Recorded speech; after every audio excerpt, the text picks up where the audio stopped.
आप देख रहे हैं एशियाई न्यूज। नमस्कार, मैं मोन्टू राजा एंटी करप्शन इंडिया से स्वागत है आपका। जंतर मंतर में मौजूद हूं और जातिगत उत्पीड़न के खिलाफ जो है वो आंदोलन किया जा रहा है। राजेंद्र पाल गौतम इस आंदोलन की अगुवाई कर रहे हैं। मेरे साथ कुछ लोग हैं, उनसे बात करते हैं। सर, क्या नाम है आपका? हरीश कुमार मेहरा। हरीश जी, ये जो उत्पीड़न के खिलाफ आंदोलन आप लोग कर रहे हैं जातिगत तौर पे, क्यों होता है ये जातिगत तौर पे उत्पीड़न? क्या समझते हैं आप, क्यों होता है? ये तो इसकी सीधी सीधी वजह तो है जो वर्ण व्यवस्था जो हजारों सालों से भारत में चल रही है, जिसकी बुनियाद जो है ये ब्राह्मणवादी धर्म में है। तो जो धर्म से एक व्यक्ति को ऊंचा और एक व्यक्ति को नीचा मानती है, तो लोग उसी परंपरा को ढो रहे हैं और उसी के अनुसार व्यवहार में भी ला रहे हैं। तो जिनको वो नीचा मानते हैं उनके साथ बुरा व्यवहार करते हैं।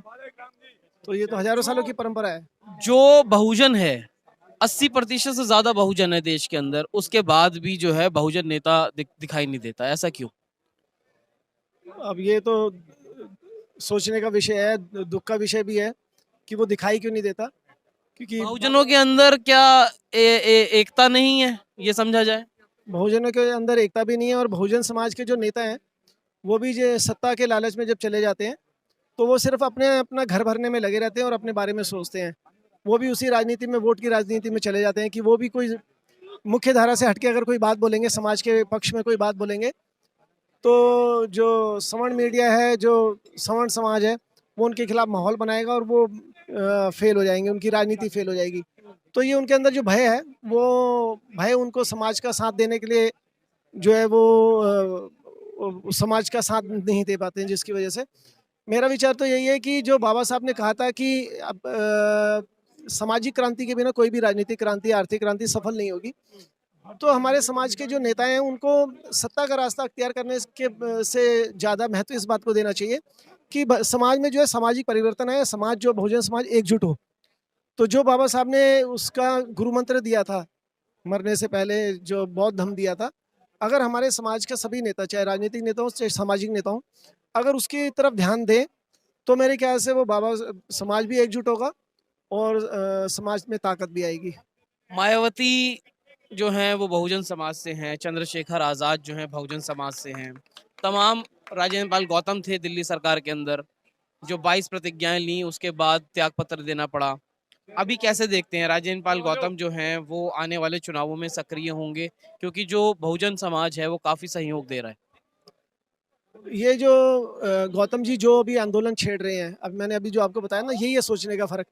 आप भी उसमें राजनीति ढूंढ रहे हैं कि हमारी सोच ही गलत हो चुकी है, हमारी सोच ही गलत दिशा में जा रही है। राजनीति में तो थे ही राजेंद्र पाल गौतम, मगर साथ नहीं दिया पार्टी ने। पार्टी ने साथ नहीं, इन्होंने राजनीति को महत्व भी नहीं दिया।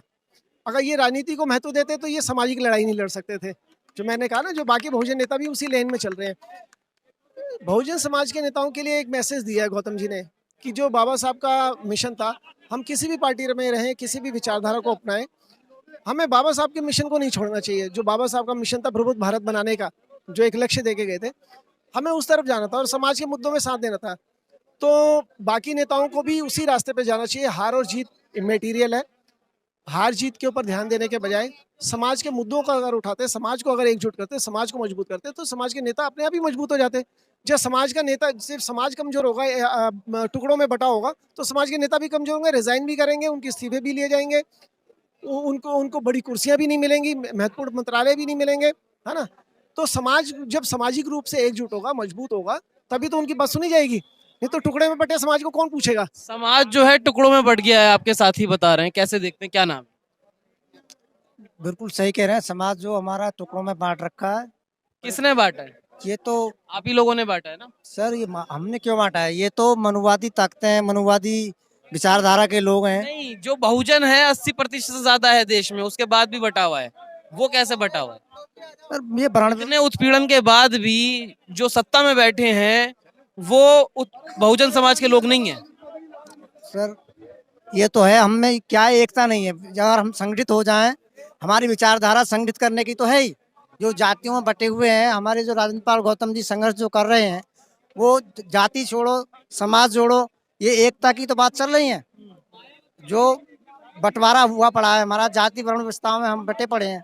हमारी तो यही कामना, यही तो लड़ाई चल रही है कि हम सब एक हो जाएं, कोई जाति ना। देश को आजाद हुए 75 साल हो गए, पहले भी उत्पीड़न झेला बहुजनों ने, आज भी झेल रहे हैं। क्या लगता है, बदले की व्यवस्था? बदले की व्यवस्था क्या है? ये तो लड़ाई चलती आ रही है, बाबा साहब ने भी यही लड़ाई लड़ी थी, आज भी वही लड़ाई लड़ी जा रही है। जब तक ये काम समानता का नहीं होगा तब तक लड़ाई जारी रहेंगी, चलती रहेंगी। क्या संदेश देना चाहेंगे बहुजन समाज को?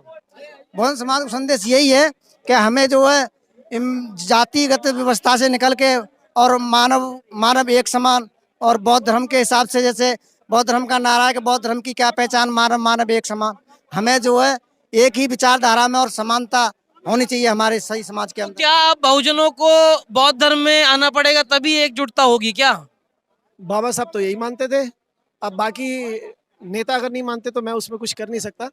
बाबा साहब की तो यही सोच थी कि बुद्ध धर्म के रास्ते ही पूरा समाज एकजुट होगा, क्योंकि वो समानता की बात करता है, वो वैज्ञानिक सोच की भी बात करता है, जिससे आपकी प्रगति होगी, समाज की प्रगति होगी।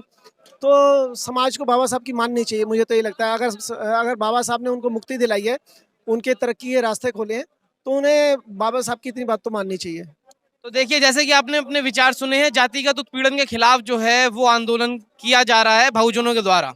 कितना समझते हैं आप कि आज जो बहुजन की स्थिति है वो आज़ादी के बाद से ऐसी ही है, उससे पहले भी ऐसी थी? क्या बदलाव आएगा स्थिति परिस्थिति में? अपने विचार जो है कमेंट द्वारा हमसे साझा कर सकते हैं। अगली अपडेट के साथ आपके सामने फिर प्रस्तुत होंगे। नमस्कार। सब्सक्राइब करें हमारे YouTube चैनल को और बने रहें हमारे साथ।